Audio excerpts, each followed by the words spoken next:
Salut à tous, c'est Dark Samurai 974 et on se retrouve aujourd'hui pour une nouvelle vidéo. Donc aujourd'hui vidéo de decklist. Decklist de mon deck Girgia Machina. Donc deck qui est quasiment complet, manque juste une carte et donc je vais vous montrer la carte à la fin de la vidéo. Voilà. Donc bah c'est parti, donc on commence par les monstres. La base du deck donc 3 Girgia morts. Ensuite donc 3 accélérateurs. Ensuite, deux arsenals. Je joue que deux arsenals, c'est largement suffisant pour moi. Voilà. Et enfin, donc, deux Garganum K2. Voilà. Cette carte est très puissante, même si c'est un monstre niveau 3. Le fait que c'est un monstre niveau 3 parfois permet de. Parfois, ça. C'est bien. Et donc, bah, son effet est juste puissant. Ça permet de reborn un de nos Gargam, même un MK2, donc pour faire Nixie 3. Ou relancer une loupe au prochain tour, quoi. Voilà. Donc ça fait au total 10 Gargia. Voilà. 10 monstres Gargia.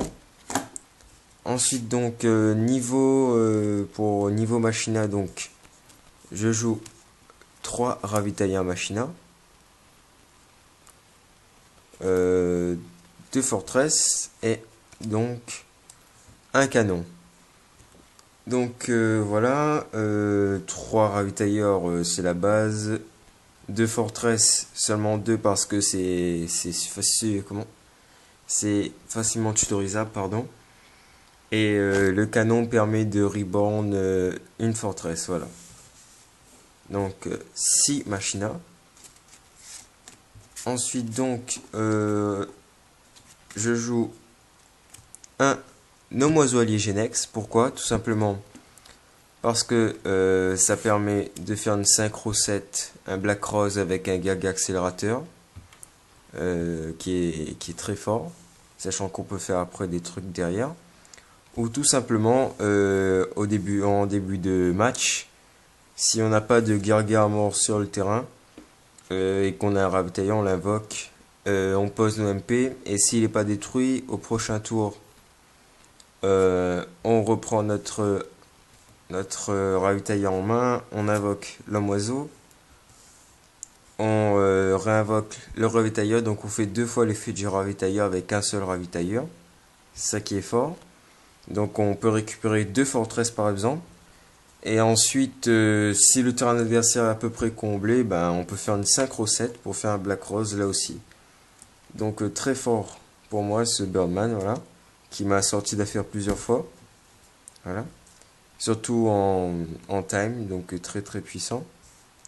Ensuite donc un Gorz et 2 Veiler, voilà. Donc Gorz Antiotica et Veiler qui permet d'annuler l'effet d'un monstre comme contre les insectors, voilà. Donc ça fait 20 monstres au total. On va passer maintenant en magie, donc magie staple de base, donc double pod, triple typhon. Donc ensuite, l'île de la lune, reborn, trou noir, violent orage, limiter et vol pour comme c'est un deck machine. Pardon pour le reflet. Donc contrôle mental et enfin donc peau d'avarice. Voilà. Donc ça fait 12 magies au total. Voilà. Maintenant on va passer au piège. Donc une Starlight, les 3 solemnes, double trappe sans fond et double prison dimensionnelle. Voilà, donc ce qui fait 8 pièges. Donc si vous avez calculé, ça fait au total 40 cartes. Voilà, 40 cartes afin de laisser le deck stable. Même s'il y a 41 cartes, le deck reste stable. Ça change pas tellement les statistiques, donc voilà. Mais je préfère jouer tout le temps à 40 cartes. Voilà. Ensuite, donc maintenant on va passer à l'extra deck. Donc Xyz 3 Zenmain.